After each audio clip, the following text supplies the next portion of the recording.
Hi there, you're with BloombergQuint, and this is the fine print. It's Amazon 1 and Future Group 0.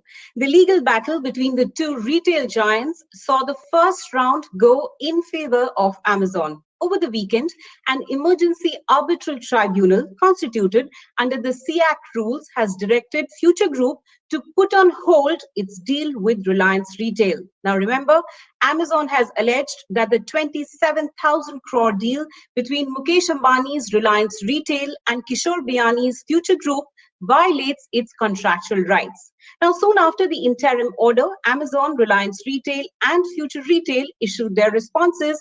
Here they are in brief.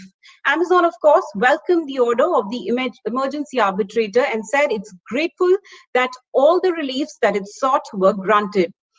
Reliance Retail said that the proposed transaction to acquire Future Retail's assets and business are under proper legal advice, and its rights and obligations under those agreements are fully enforceable under Indian law. And finally, it intends to enforce these rights, complete the transaction with Future Group without any delay.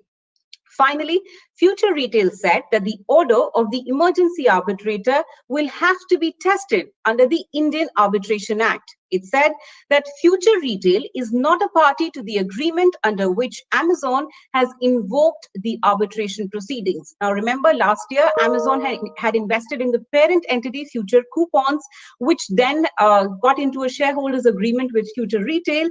That in turn gave Amazon certain rights. And finally, Future Retail says that the matter raises several fundamental jurisdictional issues, and actions by the company, its board, are in full compliance and in the interest of all stakeholders.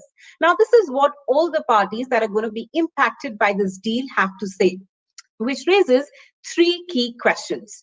Whether the interim relief granted by an emergency arbitrator located outside of India is enforceable in India, and is the interim direction binding on Future Retail, which says that it is not party to the arbitration proceedings. And finally, the impact of this interim award on private equity investments in Reliance Retail.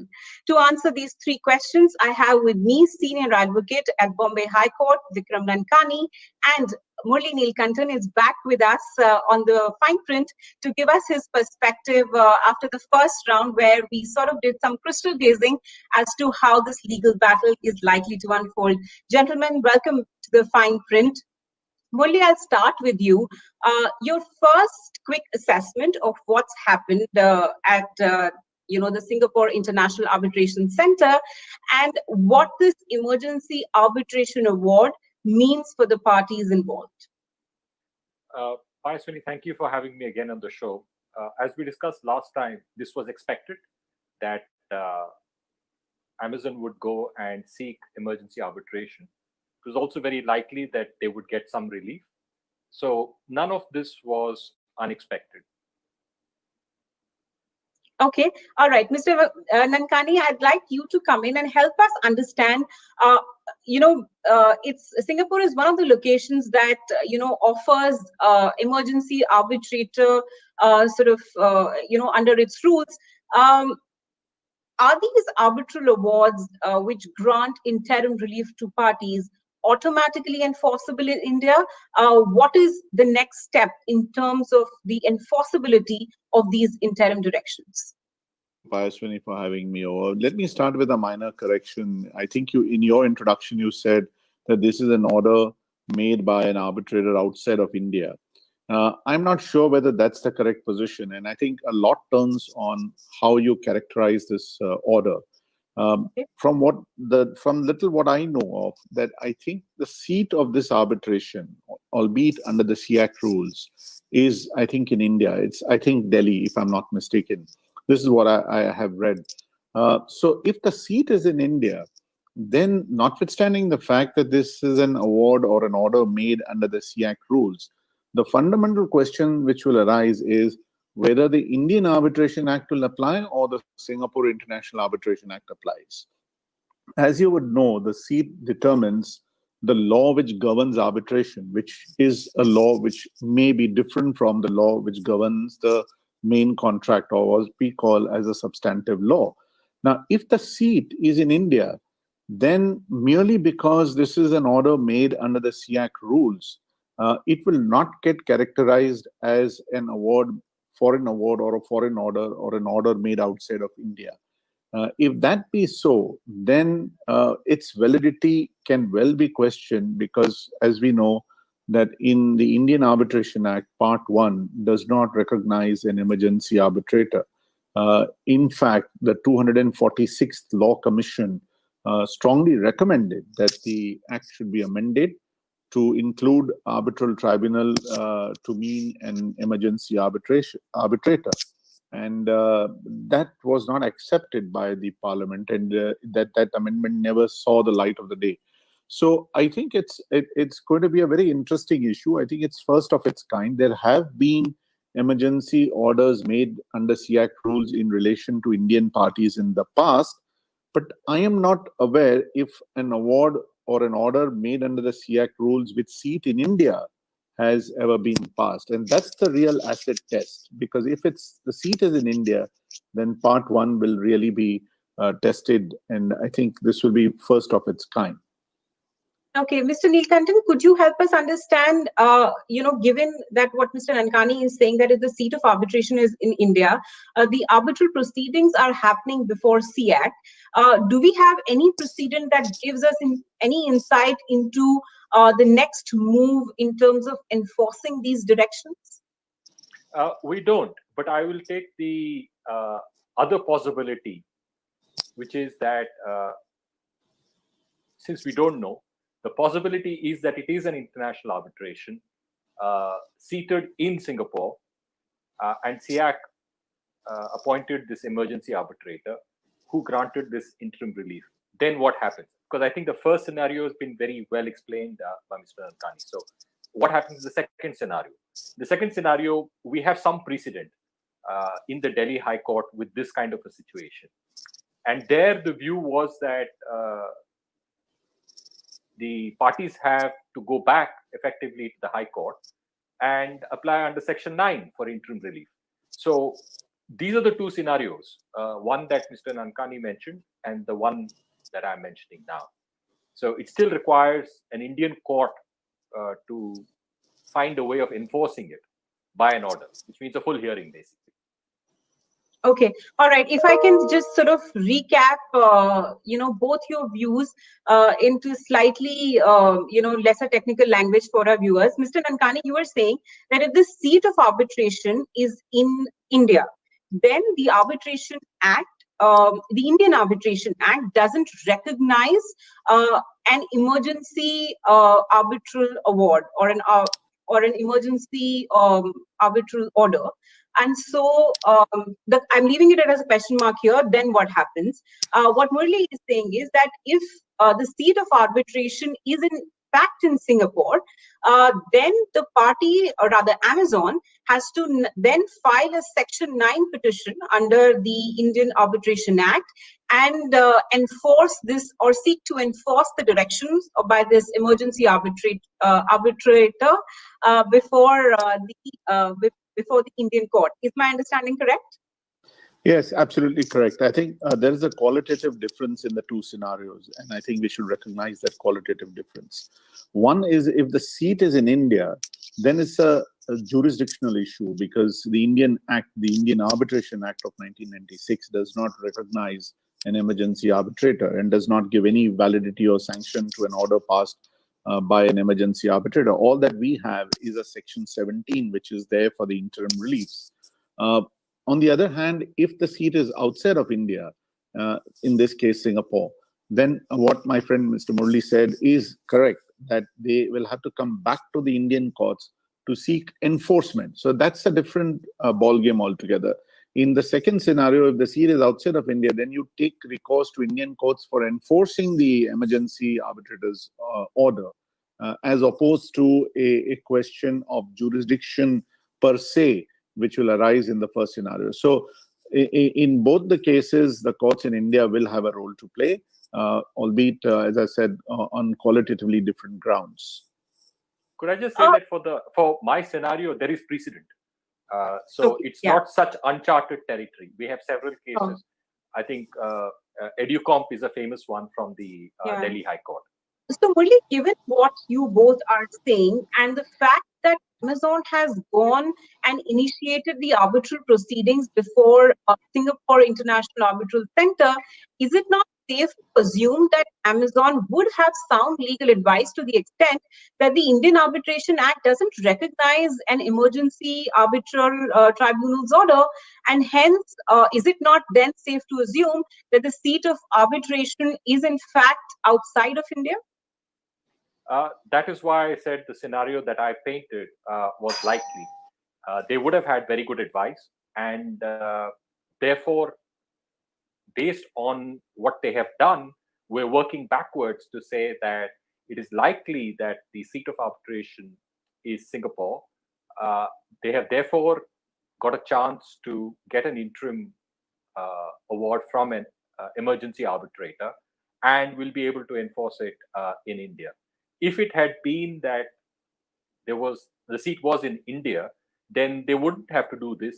They could directly have gone to an Indian court for interim measures. Yeah, okay. So as a next step, only just to go one step further, when you say a Section 9 petition, what would that Section 9 petition say, and what would, if at all, a High Court look at while, let's say, enforcing this interim relief? So in the past, the High Court has looked at these matters and dealt with it as if it's hearing it afresh. It is not so much as saying there is already an order, we're just signing off on it. So it will require a hearing. Parties will have to make their case virtually afresh before a High Court judge. And then if the High Court judge is convinced all afresh, an order will be granted to maintain status quo perhaps. But it will help Amazon that this much of what has been discussed and argued before the emergency arbitrator and the view of the emergency arbitrator here will be quite persuasive when they go to a High Court. All right. Okay. So that's the first hurdle in, really saying that whether or not this, this is in the situation really is in favor of Amazon as it stands, given that we have these enforceability questions in to begin with. The second sort of complexity or a twist in this is, and what's forthcoming from Future Retail's, statement as well, that the legal proceedings have been initiated against future coupons, because Amazon's investment last year came in future coupons and not really in future retail. And then future coupons and future retail entered into a shareholders agreement, which in turn gave certain rights to Amazon.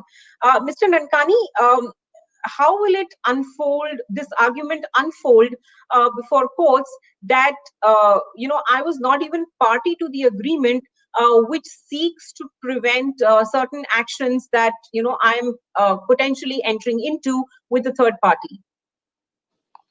So again, we have to make an assumption here, Ashwini. It is true that Future Retail has come out in public to say that they are not a party to the arbitration agreement.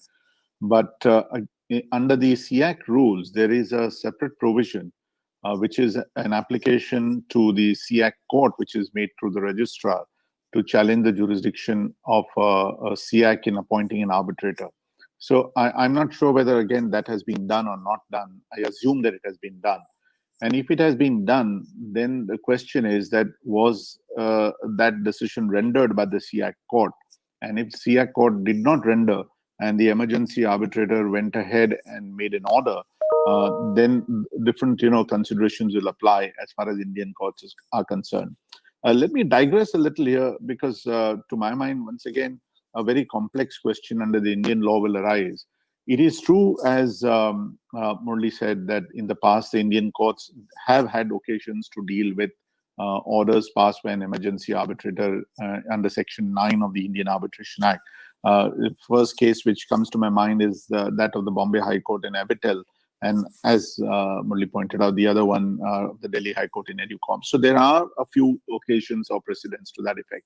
But again, if I'm not wrong, those are precedents in matters prior to the amendment in 2015, October 2015.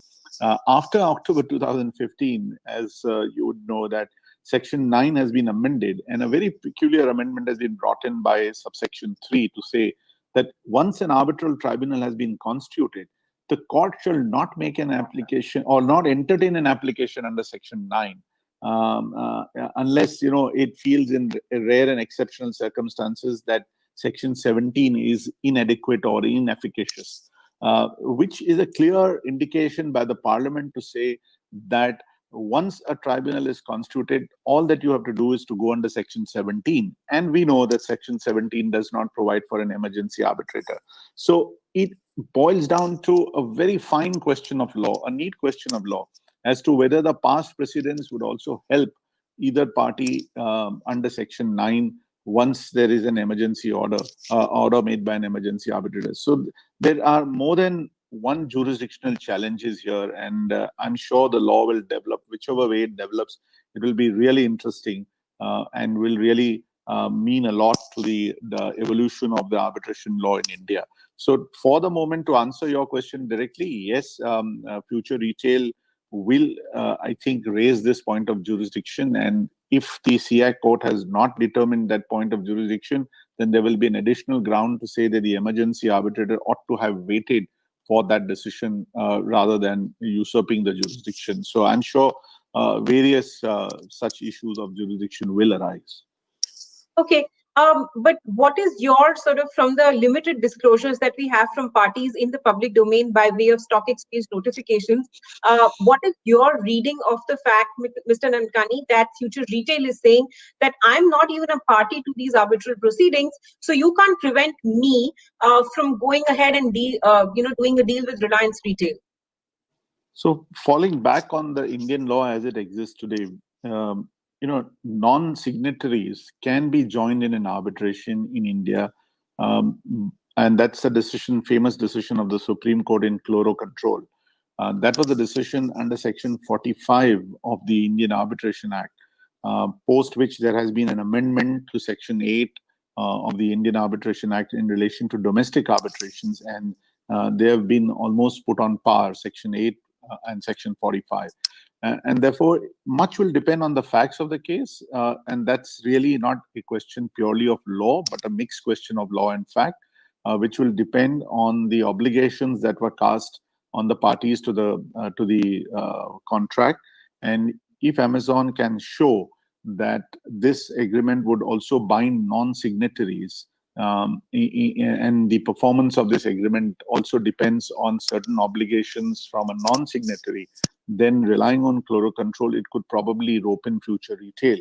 On the other hand, Future Retail may well contend that it is an independent entity, not bound by the contract between Amazon and the other future entities, group entities, and notwithstanding the group doctrine which has been laid down in Chloro Control, it can't be joined in the arbitration. So that's a mixed question of fact and law, and therefore, without looking at the obligations under the contract, it may not be possible to come to a decision one way or the other. Okay. From the limited information, yeah, we have. What is your understanding of how far can this argument go? I think what he stated is absolutely right, but there have been instances where the court has said that we will not look at non-signatories, we will not make them party. So there is a Delhi High Court decision again in Reckitt Benckiser, where mere fact that you're group companies doesn't mean that you get dragged into arbitration. So it is a mixed question of law and fact, and there is perhaps an argument to be made, given the facts that we know, that Reliance Retail will have a chance to run this before the High Court. Yeah, well, I mean, Reliance Retail also has sort of made it clear that it is all set to sort of contest its rights and obligations and intends to complete this transaction, which brings me to my third question, Murli.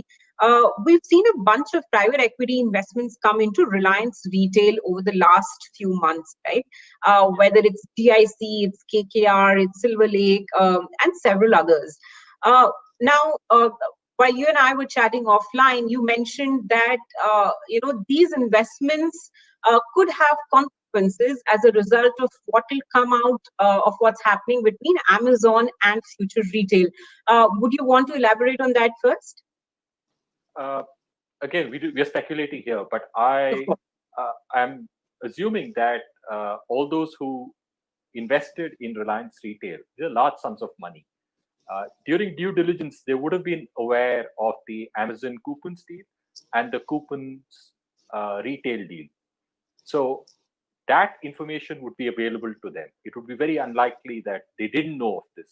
So that is a risk that they would have been very aware of. Also, when they're investing such large sums of money, there would be a clear understanding of what would be done with this money. And I suspect that one of the reasons that Reliance Retail would have been giving to these investors is the money will be used for the acquisition of Future Retail and all of the other businesses. So if the rationale for the investment is this transaction that we're discussing, then it is customary for investors to think, what if the deal does not happen? And in legal parlance, that's a material adverse change, which is that if the deal does not happen, then all bets are off, we get our money back.